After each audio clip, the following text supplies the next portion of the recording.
And now, ladies and gentlemen, the human meteor who will attempt the most difficult maneuver ever performed in an airplane. He has only done this once before, and that was to win a $10,000 bet. Here he comes for the pinwheel roll, and I hope he makes it. The gaudy little airplane started west of the field and roared down in a dive. Straight at the crowd it came until it was only 50 feet above the ground. Suddenly it snapped into a fast roll, another and another, and then it was climbing straight up. At 500 feet the motor cut and the ship nosed down for a landing. The act was finished. The human meteor taxied his airplane to the line and killed the engine.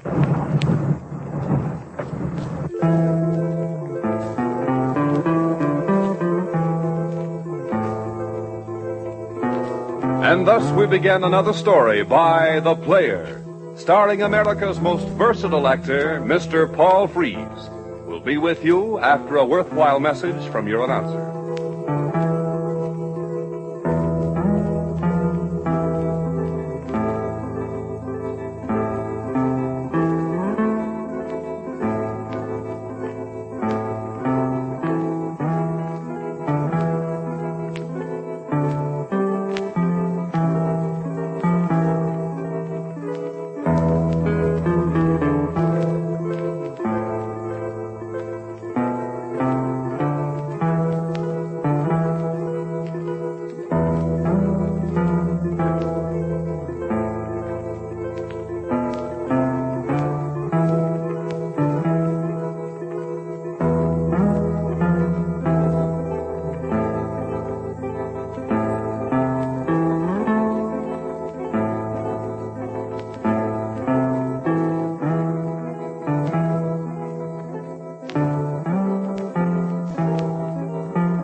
And here to continue the play is The Player, Mr. Paul Frees. How do you do, ladies and gentlemen? This is The Player, welcoming you to our presentation of The Pinwheel Roll. His name was Fred Smith, and he wasn't happy. One of the reasons for his unhappiness was J. Donovan Finch, Fred's manager, financial expert, and slave driver. And Mr. Finch wasn't happy either. Freddie, my boy, someday you're going to disobey my orders once too often, and that'll be a sad day for you. Now let's crank up that airplane and get out of this town before the natives get together and figure out what we've done to them. Yeah? Well, before we go, suppose you hand over my share of the take. Can't be much, but I need it. Now, listen, Freddie. If you'd done the pinwheel roll instead of 3 snap rolls, there wouldn't be any argument. You disobeyed my orders, so you get nothing. All right. Then I fly away in my airplane, and you can stay here and handle the arguments.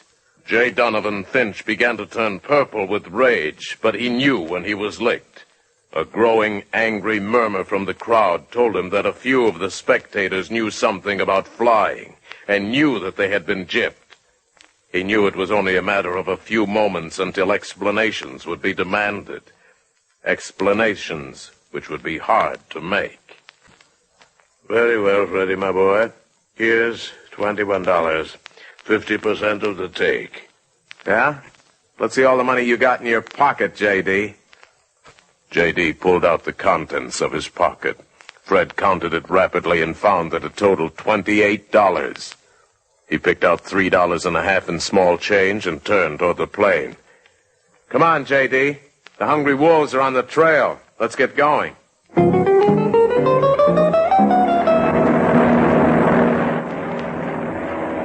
As Fred flew the plane westward toward his next stop, he brooded over the trials and tribulations of an itinerant stunt pilot, particularly a stunt pilot who was so unfortunate as to have J. Donovan Finch for a manager.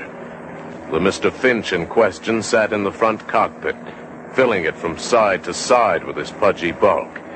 As Fred watched him, he turned around and shouted above the roar of the motor. After this, when I announce the pinwheel roll, you better do it. Yeah? So you want the pinwheel roll, do you? Okay, here goes. No, Freddie.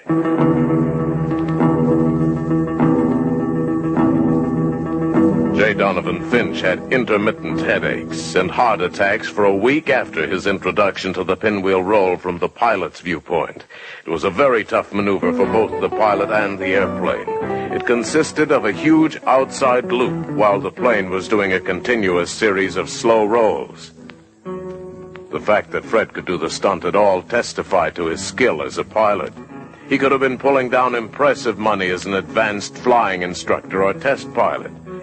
And it was the spellbinding salesmanship of J. Donovan Finch alone that kept Fred flying and stunting for what money they could pick up in tank towns. J.D. had promised him bookings at big air meets, movie stunt, flying jobs, a life of ease and adventure, but Fred had found only a continual struggle to get his share of the money that he earned and to keep the plane repaired so that he wouldn't be risking his life in his stunt routines.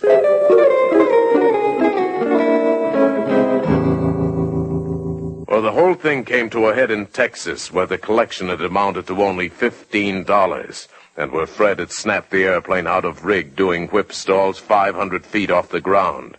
Fred sat in front of the hangar, wondering if he could get his airplane back together again so it would be safe to fly, when he heard an argument going on. Now listen, you Texas peasant. I'm J. Donovan Finch, the promoter and aircraft owner. I have business on this field, and I'm going in. But, ma'am, you don't take care of your language, you're all going out and feet first. We don't like that kind of talk in this country. Fred sighed and sauntered over. Maybe it would be a good idea to let the Texan polish off J.D. Finch.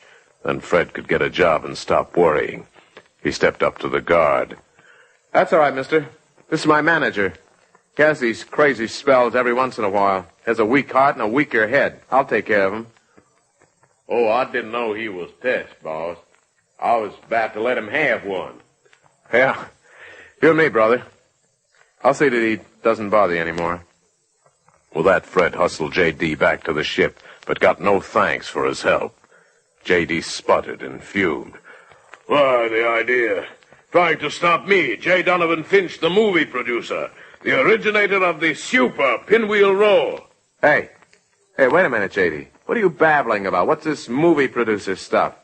What was that crack about a super pinwheel roll? J.D. smiled archly and drew himself up. Ready, my boy? I've made you a success in spite of yourself.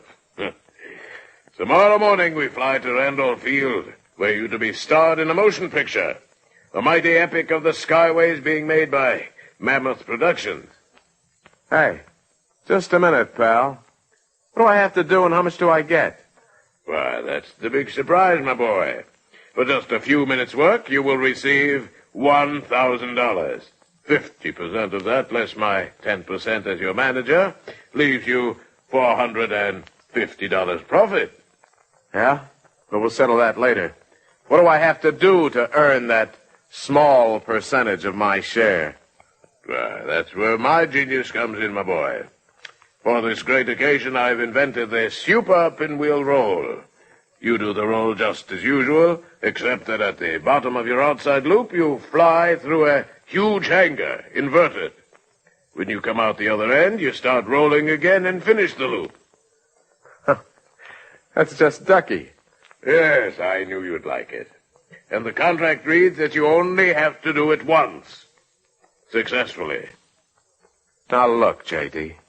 You don't know anything about airplanes. Chances are 100 to 1 that I'll do the stunt once, contract or no contract, and I don't mean successfully. The two of them argued back and forth, J.D. insisting that a contract was a contract, and Fred demanding that at least he be given a better airplane if he was going to try it. They compromised by piling in the ship the next morning and flying to Randolph Field to look things over. Things didn't look promising, but J.D. insisted, and he had the whole movie company behind him now.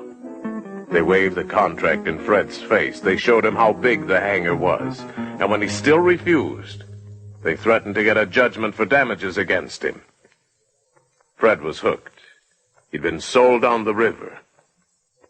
He turned to his manager. All right, Mr. J. Donovan Finch, we'll do it. We'll show them the greatest flying they ever seen before their cameras. That's right, my boy. We'll do the greatest flying stunt ever performed. Yeah. Yeah, you bet we will. All right, get a parachute and climb in that front cockpit, J. Donovan Finch. You're going along.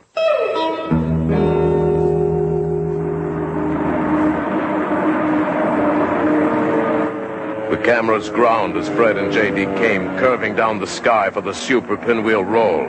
The motor howled as the nose went down and under. The ship rolled once, and it was diving. Twice, and it was coming straight down. 3 times. There was a gasp from the watchers as a figure shot out of the plane, a body hurtling across the sky. The ship was on its back now and heading for the hangar. As Fred climbed up the backside of his loop, the pudgy figure of J. Donovan Finch swung back and forth in his parachute as he watched for a spot to land. He dropped squarely in front of the cameras as Fred slipped to a landing on the field and ran toward the spot. J.D. was just about to burst in rage, and Fred was just about to apologize for the weak safety belt when the director rushed up. Boys, you surprised me with that parachute jump. Why, I didn't know that was part of the act. Why, for that you get a terrific bonus. Another $1,000. Why, it's terrific. Yes, we'll name that stunt the Super Colossal Pinwheel Roll.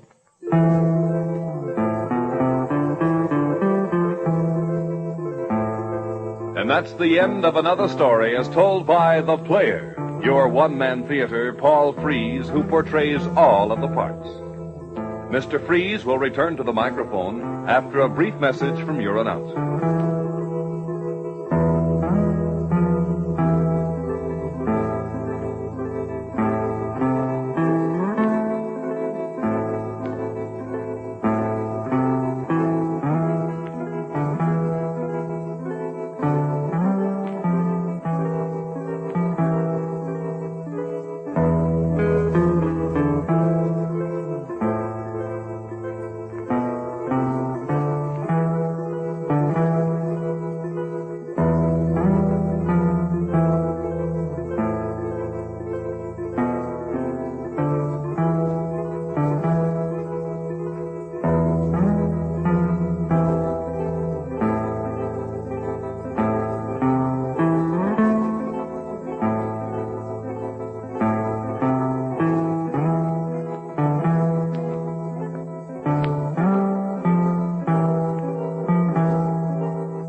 The Pinwheel Roll was written by Paul Pierce and produced by Sam Kerner with music composed and performed by Rami Idris. Special effects by Fred Cole. Your announcer was Gary Goodwin. This is The Player, Paul Frees saying goodbye until next we meet.